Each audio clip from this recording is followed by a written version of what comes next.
എൻ്റെ പേര് സാദിഖ്. വീട് മലപ്പുറം. ഞാനിപ്പോൾ അബുദാബിയിൽ ഒരു ഡ്രൈവറായിട്ട് വർക്ക് ചെയ്യുന്നു. എൻ്റെ ലൈഫിൽ എനിക്ക് കിട്ടിയ സമ്മാനമാണ് എൻ്റെ അയൽവാസി സാബിറയിത്ത. വെറുമൊരു അയൽവാസിയായി ജീവിച്ചിരുന്ന സാബിറയിത്ത ഇങ്ങനെ ഒരാളാണെന്ന് ഞാൻ മനസ്സിലാക്കാൻ ഒരുപാട് വൈകിയിരുന്നു.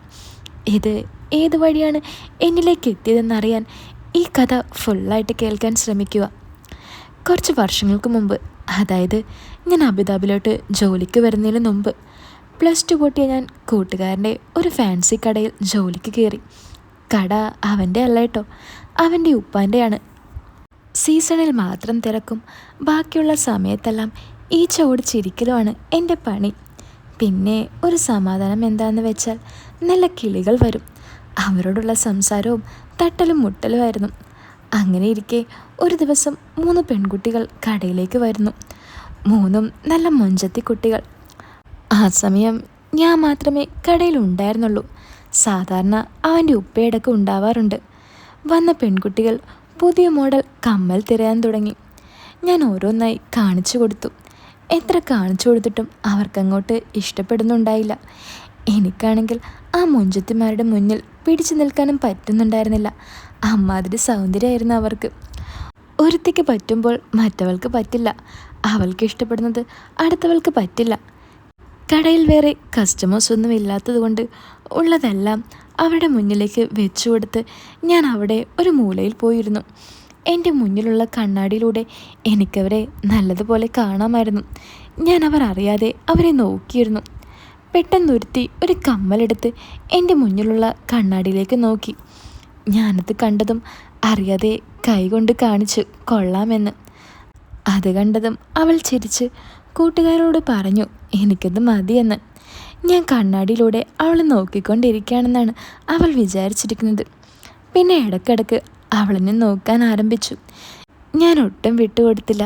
കിട്ടിയ ഗ്യാപ്പിലെല്ലാം ഞാനും നോക്കി. കൂട്ടുകാരികൾ കമ്മൽ തിരയുന്ന സമയം ഞാൻ അവളോട് ചോദിച്ചു എന്താ പേരെന്ന്. സന എന്നാണ് അവൾ പറഞ്ഞത്, അതും ഒരു നാണത്തോടെ. അപ്പോഴേക്കും കൂട്ടുകാരികൾ കണ്ട് അവളെ പൊതിഞ്ഞു. അവൾ നാണത്തോടെ എന്തൊക്കെ പറയുന്നുണ്ടായി. അങ്ങനെ അവൾ എന്നും കോളേജിലേക്ക് പോകുമ്പോഴും വരുമ്പോഴും എന്നെ കാണാൻ കടയുടെ അടുത്തൂടെ വരാൻ തുടങ്ങി. എന്നും കാണും, ചിരിക്കും. അതല്ലാതെ കൂടുതൽ മിണ്ടാനോ സംസാരിക്കാനോ പറ്റുന്നുണ്ടായില്ല. എപ്പോഴും കുറേ കൂട്ടുകാരികൾ കാണുമൊപ്പം.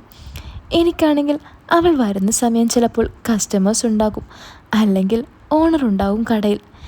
പിന്നെ ആ കൂട്ടത്തിൽ സംസാരിക്കാനുള്ള ചെറിയ പേടിയും ഉണ്ടായിരുന്നു. അങ്ങനെ ഇരിക്കെ ഒരു ദിവസം രാത്രി എൻ്റെ വീടിൻ്റെ ഫ്രണ്ടിലുള്ള വീട്ടിൽ ഒരു ലോറി വന്നു കുറച്ചാളുകൾ കുറേ സാധനങ്ങൾ ഇറക്കുന്നു. ഞാൻ നോക്കുമ്പോൾ ടേബിൾ, കസേര, ഫ്രിഡ്ജ്, പാത്രങ്ങൾ, അങ്ങനെ കുറേ സാധനങ്ങൾ. അപ്പോൾ എനിക്ക് കാര്യം മനസ്സിലായി. പുതിയ താമസക്കാർ വരുന്നുണ്ട്. മുൻപുണ്ടായിരുന്ന ഫാമിലി ഒരാഴ്ച മുമ്പ് വീട് മാറിപ്പോയ കാര്യം ഞാൻ മറന്നിരുന്നു. പുതിയ താമസക്കാർ ഇന്നുച്ചയ്ക്ക് ഇവിടെ വന്നിരുന്നു. ഞാൻ നോക്കി നിൽക്കുന്നത് കണ്ട് ഉമ്മ എൻ്റെ അടുത്തേക്ക് വന്നു. ഇവർ എവിടെ ഉള്ളവരാ ഉമ്മ? ഞാൻ ഉമ്മയോട് ചോദിച്ചു. എഡ്രിക്കോടുള്ളതാടാ, ഉമ്മ എന്നോട് പറഞ്ഞു. ഓ, എന്തായാലും ഇനി ഉമ്മാക്ക് ഒരു കൂട്ടായാലോ. മുൻപുള്ളവർ പോയതിൽ പിന്നെ ഉമ്മാക്ക് പരദൂഷണം പറയാൻ ഒരാളില്ലാതെ ഇരിക്കുകയല്ലായിരുന്നോ? ഒന്ന് പോടാ, എന്നെ കളിയാക്കാതെ. ഉമ്മ അതും പറഞ്ഞ് അകത്തേക്ക് പോയി. ഉമ്മ അല്ലാതെ എൻ്റെ വീട്ടിൽ എനിക്കൊരു പെങ്ങളും അതിന് താഴെയായിട്ട് ഒരു അനുജനുമുണ്ട്. ഉപ്പ ഗൾഫിലായിരുന്നു ആ സമയം. അങ്ങനെ അടുത്ത ദിവസം ജോലിക്ക് പോവാൻ നിൽക്കുമ്പോൾ അവിടെ ആരൊക്കെയോ വരുന്നതും പോകുന്നതും ഞാൻ കണ്ടു. പക്ഷേ അതൊന്നും മൈൻഡ് ചെയ്യാതെ ഞാൻ എൻ്റെ ജോലിക്ക് പോയി. സാധാരണ രാവിലെ 8:30 മണിയാകുമ്പോൾ വരുന്ന അവളെ അന്നെനിക്ക് കാണാൻ പറ്റില്ല. ഞാൻ നോക്കുമ്പോൾ മറ്റു കൂട്ടുകാരികളെല്ലാം ഉണ്ട്, പക്ഷേ അവൾ മാത്രമില്ല. അങ്ങനെ വൈകുന്നേരം 3 മണിയായപ്പോഴും ഞാൻ നോക്കിയിരുന്നു, പക്ഷെ അവളെ കണ്ടില്ല. കൂട്ടുകാരികൾ ചിലർ കടയിലേക്ക് നോക്കി ചിരിക്കുന്നുണ്ടായിരുന്നു. പക്ഷേ കാര്യം ചോദിക്കാൻ എനിക്ക് കടയിൽ നിന്നും ഇറങ്ങാൻ പറ്റിയില്ല. കസ്റ്റമറും ആ ഓണറും ഉണ്ടായിരുന്നു. ഓണർ കൂട്ടുകാരൻ്റെ ഉപ്പയായതുകൊണ്ട് തന്നെ ഒരു പരിപാടിയും നടക്കൂല. അങ്ങനെ എന്തായിരിക്കും അവൾ വരാത്തതെന്ന് ഓർത്ത് എനിക്കാകെ സങ്കടം തോന്നി. അങ്ങനെ അന്ന് രാത്രി ഞാൻ ജോലി കഴിഞ്ഞ് വീട്ടിൽ ചെന്നപ്പോൾ അടുത്ത വീട്ടിൽ ലൈറ്റുകൾ കത്തി ജ്വലിച്ച് നിൽക്കുന്നു. പുതിയതായി താമസിക്കാൻ വന്നവർ ലൈറ്റെല്ലാം ഇട്ട് 4 പേരെ അറിയിക്കാനുള്ള പരിപാടിയാണെന്ന് എനിക്ക് മനസ്സിലായി. ചെറിയ കുട്ടിയുടെ സൗണ്ടും പിന്നെ വലിയ ആരുടെയൊക്കെയോ ഒച്ചയും അവിടെ നിന്ന് ഉയർന്നു കേൾക്കുന്നുണ്ടായി. ഞാൻ വീട്ടിലേക്ക് കയറി എൻ്റെ സ്ഥിരം പരിപാടികളിൽ ഏർപ്പെട്ടു. അന്നവളെ കാണാത്തത് കൊണ്ട് തന്നെ അന്നത്തെ ഉറക്കം പോലും ഒരുമാതിരി മന്ദഗതിയിലായിരുന്നു. അങ്ങനെ രാവിലെ എഴുന്നേറ്റ് ഞാൻ സിറ്റ് ഔട്ടിലേക്ക് വന്നപ്പോൾ ഉമ്മ ആരോടോ സംസാരിക്കുന്നത് ഞാൻ കണ്ടു. എന്നെ കണ്ടതും ഉമ്മ എന്നെ അങ്ങോട്ടേക്ക് വിളിച്ചു. ഡാ സാദിക്കേ, ഒന്നിവിടെ വന്നേടാ.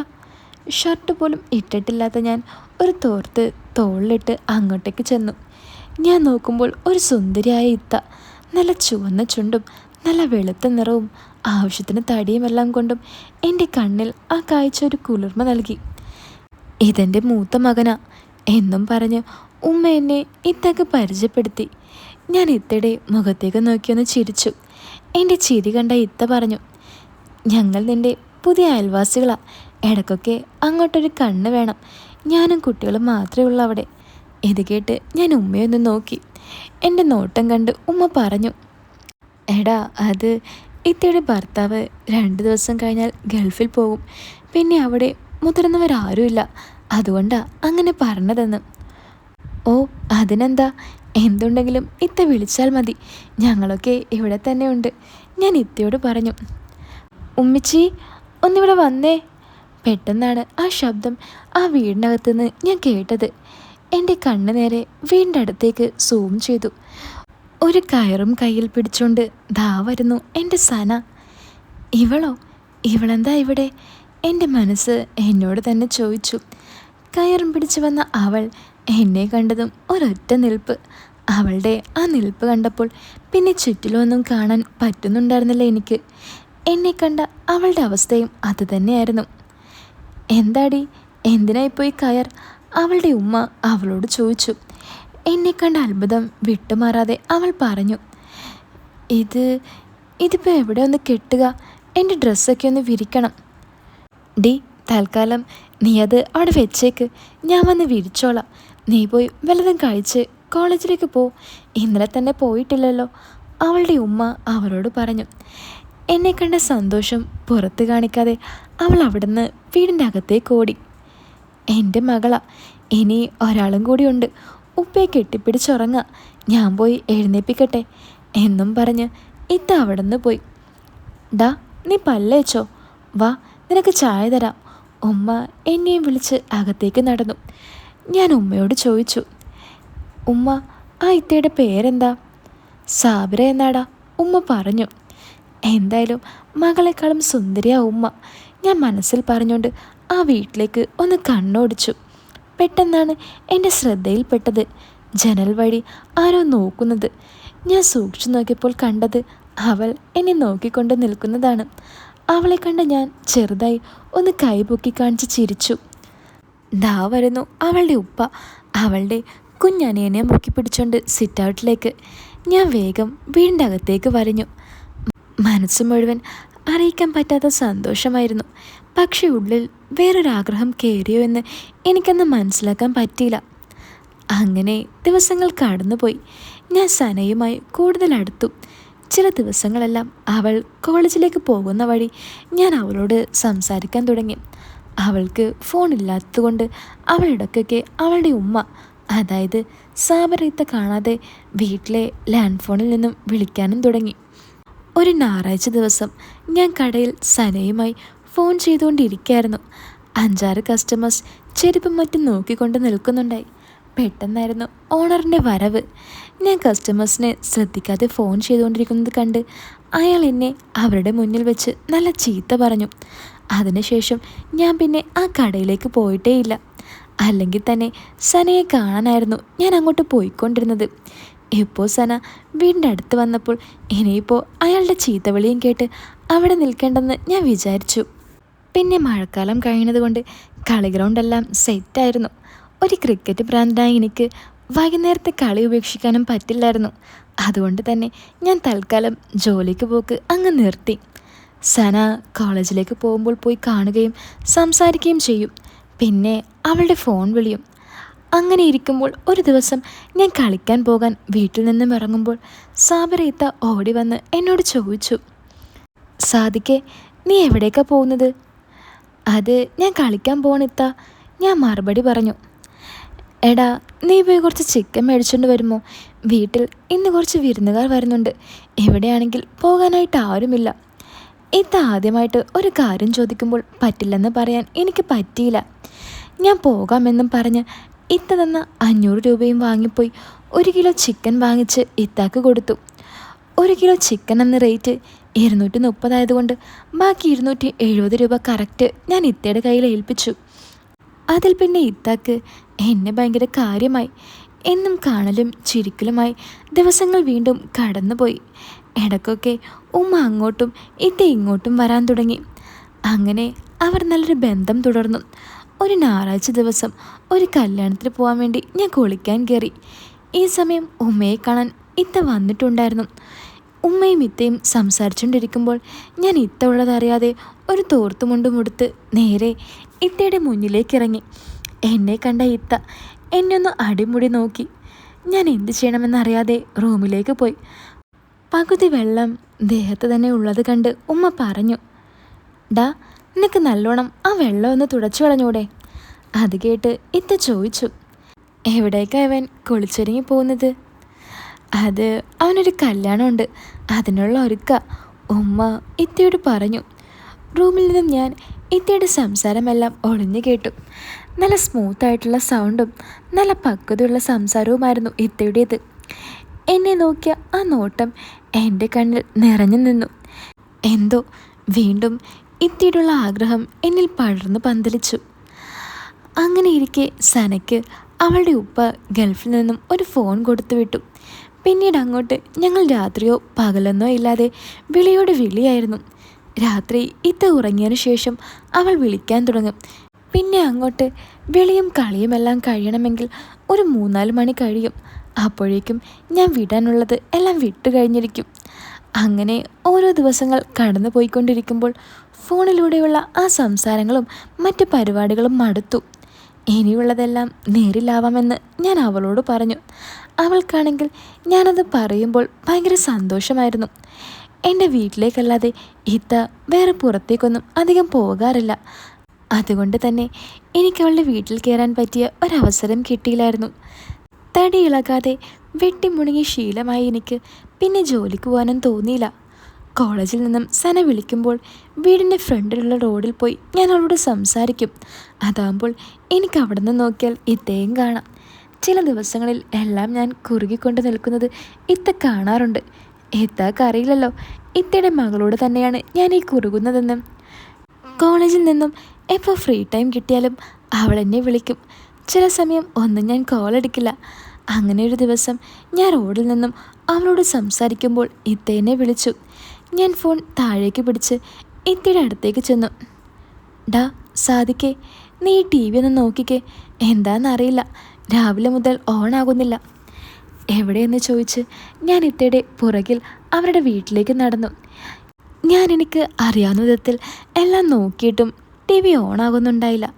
അപ്പോഴേക്കും ഇത്ത പോയി എനിക്ക് കുടിക്കാൻ നാരങ്ങ വെള്ളമെല്ലാം കലക്കിക്കൊണ്ട് വന്നു. ശരിയായില്ലെങ്കിൽ നാണക്കേടാകുമെന്ന് വിചാരിച്ച് ഞാൻ പഠിച്ച പണി 18 നോക്കിക്കൊണ്ടിരുന്നു.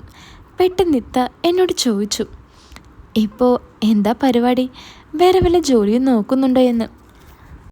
ആ, നോക്കുന്നുണ്ട്, പക്ഷേ നല്ലതൊന്നും കിട്ടുന്നില്ല, ഞാൻ പറഞ്ഞു. ആണോ? എന്നാൽ പിന്നെ നിനക്ക് വല്ലതും പഠിക്കാൻ പോക്കൂടെ? അതൊന്നും ഇനി ശരിയാവില്ല, ആ ടച്ചൊക്കെ പോയി, ഞാൻ ഇത്തയോട് പറഞ്ഞു. പെട്ടെന്ന് പോക്കറ്റിലിരുന്ന എൻ്റെ ഫോൺ ബെല്ലടിക്കാൻ തുടങ്ങി. ഞാൻ ഫോൺ എടുത്ത് നോക്കുമ്പോൾ സന. ഞാൻ കോൾ കട്ട് ചെയ്ത് പോക്കറ്റിലേക്ക് തന്നെ ഫോൺ വെച്ചു. ദാ വരുന്നു വീണ്ടും കോൾ. ആരാടാ നിന്നെ ഇങ്ങനെ വിളിക്കുന്നത്? ലൈനാണോ? എടുത്ത് സംസാരിച്ചോ. ഞാനുണ്ടെന്ന് കരുതി ഫോൺ എടുക്കാതിരിക്കണ്ട. സ്വന്തം മകളാണ് വിളിക്കുന്നതെന്നറിയാതെ ഇത്ത എന്നോട് പറഞ്ഞു. ഏയ് ഇല്ല, അത് സാരില്ല, ഞാൻ പിന്നെ അങ്ങോട്ട് വിളിച്ചോളാം. ഞാൻ ഇത്തയോട് പറഞ്ഞ് ഫോൺ സൈലൻ്റാക്കി പോക്കറ്റിലിട്ടു. എത്ര കാലമായിടാ ഇത് തുടങ്ങിയിട്ട്? ഇത്ത എന്നോട് ചോദിച്ചു. ഏയ് അങ്ങനെയൊന്നുമില്ല, കുറച്ചായിട്ടുള്ളൂ, ഞാൻ മറുപടി കൊടുത്തു. ഉം, ഇപ്പൊ പിന്നെ കുറച്ചായാലും മതി പടർന്ന് പന്തലിക്കാൻ അല്ലേടാ. ഇത്തയുടെ ആ ചോദ്യം കേട്ട് ഞാൻ നാണത്തോടെ ഒന്ന് ചിരിച്ചു. എന്താടാ ഒരു കള്ളച്ചിരി? വല്ലതും നടന്നിട്ടുണ്ടോ നിങ്ങൾ തമ്മിൽ? ഇത്ത ചിരിച്ചുകൊണ്ട് ചോദിച്ചു. ഏയ്, അങ്ങനെയൊന്നുമില്ല ഇത്ത, ഞാൻ നാണത്തോടെ പറഞ്ഞു. ഏ, ഇല്ലെന്നോ? അത് നീ ചുമ്മാ പറയാണ്. നിന്റെ കണ്ടാലേ അറിയാം അതൊക്കെ നീ ഒപ്പിച്ചിട്ടുണ്ടാവുമെന്ന്. ഏ, എങ്ങനെ? അതൊക്കെ എനിക്ക് മനസ്സിലാകും മോനെ. എങ്ങനെയൊന്ന് പറ, ഞാനൊന്ന് നോക്കട്ടെ ശരിയാണോ എന്ന്, ഞാൻ ഇത്തയോട് ചോദിച്ചു. പെട്ടെന്ന് അടുത്ത റൂമിൽ നിന്നും കുട്ടിയുടെ കരച്ചിൽ കേട്ടു. ഓ, നീ എഴുന്നേറ്റോ എന്നും പറഞ്ഞ് ഇത്ത കുട്ടിയെ എടുക്കാനായി റൂമിലേക്ക് പോയി. പോക്കറ്റിൽ കിടന്ന് സൈലൻ്റ് ഇട്ട ഫോൺ വൈബ്രേറ്റ് ചെയ്തുകൊണ്ടിരിക്കുകയാണ്. ഞാൻ വേഗം കോളെടുത്തു. എന്താടാ നീ കോൾ എടുക്കാനേ? സന ദേഷ്യത്തോടെ എന്നോട് ചോദിച്ചു. ഡി, ഞാൻ കുറച്ച് കഴിഞ്ഞ് വിളിക്കാം, ഇപ്പോൾ ചെറിയൊരു പ്രശ്നമുണ്ട്. എന്ത് പ്രശ്നം? ഓഫ്, അതൊക്കെ ഞാൻ പറയാടി. ശരി, എന്നാ പ്രശ്നം കഴിയുമ്പോൾ നീ ഇങ്ങോട്ട് വിളിക്ക്, അവൾ പറഞ്ഞു. ആടി, ഞാൻ വിളിക്കാം. ഞാൻ കോള് കട്ട് ചെയ്ത് പോക്കറ്റിലേക്ക് ഇട്ടു. ഇത്ത കുട്ടിയേയും എടുത്തുകൊണ്ട് എൻ്റെ അടുത്തേക്ക് വന്നു. ഇപ്പോൾ അങ്ങോട്ട് കിടത്തേയുള്ളൂ, അപ്പോഴേക്കും എഴുന്നേറ്റു. ഡാ, ഞാൻ ഇവന് വല്ലതും കൊടുക്കട്ടെ എന്നും പറഞ്ഞ് ഇത്ത അടുക്കളയിലേക്ക് പോയി. ഇത്തയുടെ ആ നടപ്പ് കാണാൻ തന്നെ ഒരു പ്രത്യേക ഭംഗിയായിരുന്നു. എല്ലാം ആവശ്യത്തിൽ കൂടുതൽ ഉള്ളത് കൊണ്ട് തന്നെ ചാട്ടം നന്നായി അറിയാൻ പറ്റുന്നുണ്ടായിരുന്നു. ടി വി എന്തായാലും എന്നെക്കൊണ്ട് ശരിയാക്കാൻ പറ്റില്ലെന്ന് എനിക്ക് മനസ്സിലായി. മെല്ലെ വീട്ടിലേക്ക് ഓടിയാലോ എന്ന് ഞാനൊന്ന് വിചാരിച്ചു. അവസാന ശ്രമമെന്ന നിലയ്ക്ക് ഞാൻ ചുമ്മാ ടി വിയുടെ എവിടെയോ പിടിച്ചൊന്ന് നെക്കി. പെട്ടെന്ന് ടി വി ഓണായി. ഞാനാകെ നെട്ടിപ്പോയി. ടി വിയുടെ സൗണ്ട് കേട്ട് ഇത്ത കിച്ചണിൽ നിന്നും, ഡാ, നീ ടി വി ശരിയാക്കിയോ? ആ, ശരിയാക്കി, ഞാൻ വലിയ കാര്യത്തിൽ ഇത്തയോട് പറഞ്ഞു. എന്തായിരുന്നടാ കംപ്ലൈൻറ്റ്? ഇത്ത ചോദിച്ചു. അത് ചെറിയൊരു കംപ്ലൈൻ്റ് ആയിരുന്നു, ശരിയാക്കിയിട്ടുണ്ട് എന്ന് ഞാൻ പറഞ്ഞു. ഇത്ത കുട്ടിയുമായി എൻ്റെ അടുത്തേക്ക് വന്ന് പറഞ്ഞു. അടുത്ത് ഒരു സഹായത്തിന് നീയുള്ളത് എന്തായാലും നന്നായി, അല്ലെങ്കിൽ ഞാൻ പിന്നെ ഈ ടി വി എടുത്തുകൊണ്ട് പോയി നന്നാക്കേണ്ടി വന്നാനേ. ഇത്ത അത് പറഞ്ഞതും ഞാൻ നിലത്ത് നിന്ന് കുറച്ച് പൊങ്ങിയോ എന്ന് എനിക്കൊരു സംശയം. പിന്നെ ഞാൻ ജയറാമേട്ടൻ്റെ എക്സ്പ്രഷൻ ഇട്ട് അഡ്ജസ്റ്റ് ചെയ്ത് നിന്നു. ടി വി ശരിയായ സ്ഥിതിക്ക് ഇനി അവിടെ നിൽക്കുന്നത് ശരിയല്ലല്ലോ. പിന്നെ കുട്ടിയുടെ കരച്ചിൽ കാരണം ഒന്നും അങ്ങോട്ടും ഇങ്ങോട്ടും പറയാൻ സാധിക്കുന്നുണ്ടായിരുന്നില്ല. ഇത്ത, എന്നാ ഞാൻ പോട്ടെ എന്നും പറഞ്ഞ് ഞാൻ അവിടെ നിന്നിറങ്ങി. ഇത്തയാണെങ്കിൽ പോകേണ്ടെന്ന് പോലും പറഞ്ഞില്ല. ഇത്തയെ കുറ്റം പറഞ്ഞിട്ട് കാര്യമില്ല, അമ്മാതിരി കരച്ചിലായിരുന്നു ആ കുട്ടി. ദാ വരുന്നു വീണ്ടും കോള്. ഞാൻ പോക്കറ്റിൽ നിന്നും ഫോൺ എടുത്ത് നോക്കി. ദാ അവൾ വീണ്ടും വിളിക്കുന്നു. ഞാൻ കോളെടുത്തു. എന്താടാ നിന്റെ പ്രശ്നം, ഇതുവരെ തീർന്നില്ലേ? അവൾ കലിപ്പിൽ ചോദിച്ചു. ഡീ കോപ്പേ, ഞാൻ നിൻ്റെ ഉമ്മയുടെ കൂടെ ആയിരുന്നു. ഏ, എൻ്റെ ഉമ്മയുടെ കൂടെയോ? ആ അതെ. ഉമ്മ നിൻ്റെ വീട്ടിലേക്ക് വന്നിരുന്നോ? അല്ലടി, ഞാൻ ഇത്രയും നേരം നിൻ്റെ വീട്ടിലായിരുന്നു. ഏ, എൻ്റെ വീട്ടിലോ? അവിടെ ഉമ്മയും കുട്ടിയും ഒറ്റയ്ക്കല്ലേ ഉള്ളൂ. നീ എന്തിനാ ഞാനില്ലാത്തപ്പോൾ അവിടെ പോയത്? അവരെ പിടിച്ച് തിന്നാൻ. അല്ല പിന്നെ. ദേ പെണ്ണെ, ഓവറാക്കല്ലേ. ഞാൻ അങ്ങോട്ട് പറയുന്നൊന്ന് കേൾക്ക്. ആ പറ, എന്താണ്? എന്തിനാ നീ പോയത്? എടി പോത്തെ, ഞാൻ പോയതല്ല, നിൻ്റെ ഉമ്മ എന്നെ വിളിച്ചോണ്ട് പോയതാ. എന്തിന്? ഞാൻ നിന്നെ കെട്ടുമോ എന്ന് ചോദിക്കാൻ. ഏ, സത്യം? ഓഫ്, ഇങ്ങനൊരു പൊട്ടത്തി. എടി, ഞാൻ നിന്നോട് സംസാരിച്ചുകൊണ്ടിരിക്കുമ്പോൾ നിൻ്റെ ഉമ്മ വന്ന് പറഞ്ഞു നിൻ്റെ വീട്ടിലെ ടി വി ഓണാകുന്നില്ലെന്ന്. അതൊന്ന് വന്ന് നോക്കാൻ. അതാ ഞാൻ ഒന്നും മിണ്ടാതെ ഫോൺ കട്ട് ചെയ്തത്.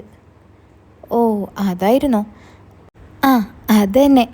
അല്ല, നീ പിന്നെ എന്താ വിചാരിച്ചത്? ഞാൻ ചോദിച്ചു. അല്ല, നിന്നെ ഇപ്പോൾ തീരെ വിശ്വസിക്കാൻ പറ്റുന്നില്ല.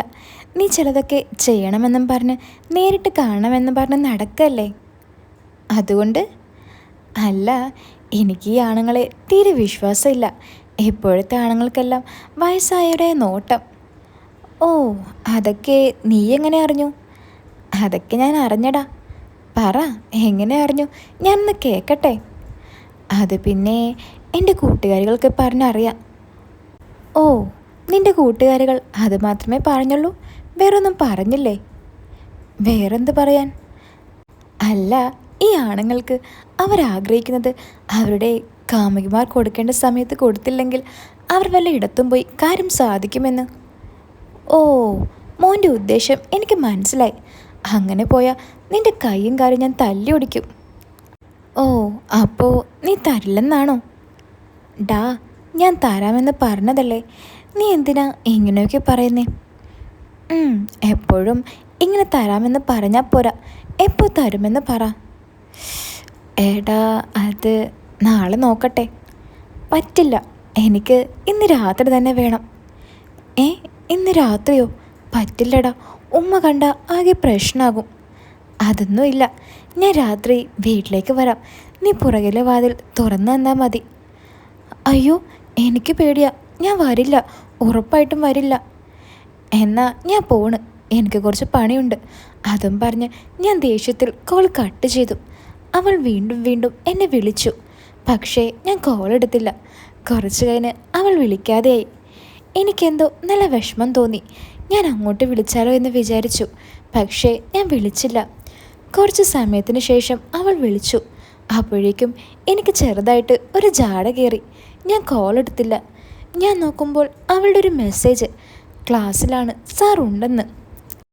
മെസ്സേജ് കണ്ട് ഞാൻ ഒരു റിപ്ലൈയും കൊടുക്കാതെ കണ്ടതെല്ലാം മായും മുമ്പ് നേരെ വീട്ടിലേക്ക് ഓടി. നല്ലോണം ഞങ്ങൾ വിട്ടു. എല്ലാം കഴിഞ്ഞ് ഫോണെടുത്ത് നോക്കിയപ്പോൾ എൻ്റെ റിപ്ലൈ കാണഞ്ഞിട്ടായിരിക്കും അവളുടെ അടുത്ത മെസ്സേജ്. ഡാ, ഇന്ന് നോക്കാം, ഞാൻ റെഡിയാണ്. അത് കണ്ടതും എൻ്റെ മനസ്സിൽ അടുത്ത ലഡുവും പൊട്ടി. അങ്ങനെ വൈകുന്നേരം അവൾ വിളിച്ച് പ്ലാനെല്ലാം സെറ്റാക്കി. എങ്ങനെ വന്നാലും 11 മണിയാകും ഇത്ത ഉറങ്ങണമെങ്കിൽ. ആ സമയത്ത് ഞാനങ്ങനെ പുറത്തിറങ്ങുമെന്നായി എൻ്റെ അടുത്ത ടെൻഷൻ. അങ്ങനെ ആലോചിച്ച് അതിനൊരു പോംവഴി കിട്ടി. രാത്രി ഒരു ക്രിക്കറ്റ് ടൂർണമെൻ്റ് ഉണ്ടെന്നും അത് കാണാൻ പോവാണെന്നും പറഞ്ഞ് ഞാൻ 10 മണിക്ക് തന്നെ വീട്ടിൽ നിന്നും പുറത്ത് ചാടി. വീടിൻ്റെ അടുത്തുള്ള ഒരു കടയുടെ അടുത്ത് പോയി നിന്ന് ഞാൻ അവളുടെ കോളിനായി വെയിറ്റ് ചെയ്തു. സമയം 10:30 അവളുടെ ഒരു മെസ്സേജ് വന്നു.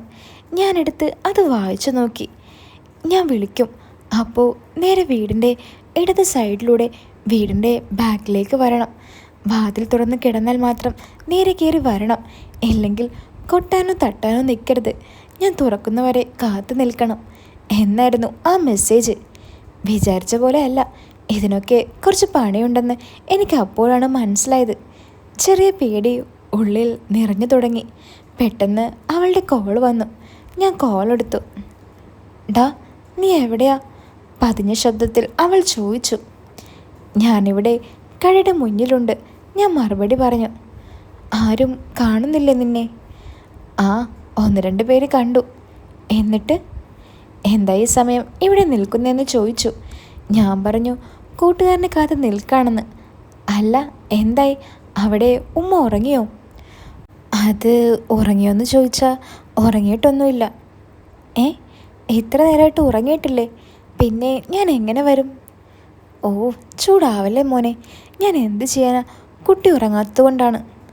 അപ്പോൾ കുട്ടി ഉറങ്ങിയിട്ടില്ലേ? ഡി, ഇനി എനിക്ക് അധികം നേരം ഇവിടെ നിൽക്കാൻ പറ്റില്ല. കുട്ടിയുടെ സൗണ്ടൊന്നും കേൾക്കുന്നില്ല, ഞാനൊന്ന് പോയി നോക്കട്ടേടാ. അതും പറഞ്ഞ് അവൾ ഫോൺ കട്ട് ചെയ്തു പോയി. കുറച്ച് കഴിഞ്ഞ് വന്ന് പറഞ്ഞു, വാ, അവരുറങ്ങിയെന്ന്. ഉറപ്പല്ലേ? പണി പാളുമോ? ഞാൻ ചോദിച്ചു. അത്രയ്ക്ക് പേടിയാണെങ്കിൽ നീ വരണ്ട, എന്നത്തെയും പോലെ അതും പിടിച്ചിരുന്നോ? വേണ്ട, നിനക്ക് ഞാൻ അങ്ങോട്ട് എത്തട്ടെ, ആരാണ് പിടിക്കുന്നതെന്ന് ഞാൻ കാണിച്ചു തരാം. ഒന്ന് പോട കുരങ്ങ, കിടന്ന് തగ్గടിക്കാതെ ഇങ്ങോട്ട് വരാൻ നോക്ക്. അങ്ങനെ ഞാൻ പതിയെ അവളുടെ വീട്ടിലേക്ക് ചെന്നു. അപ്പോൾ ഈ കഥയുടെ സെക്കൻഡ് പാർട്ട് കേൾക്കാൻ നിങ്ങൾക്ക് ആഗ്രഹമുണ്ടെങ്കിൽ വീഡിയോ ഒന്ന് ലൈക്ക് ചെയ്യാനും ചാനൽ സബ്സ്ക്രൈബ് ചെയ്യാനും മറക്കല്ലേ. അപ്പോൾ ഇതിൻ്റെ സെക്കൻഡ് പാർട്ട് ഞാൻ ഉടൻ തന്നെ ഇടാട്ടോ.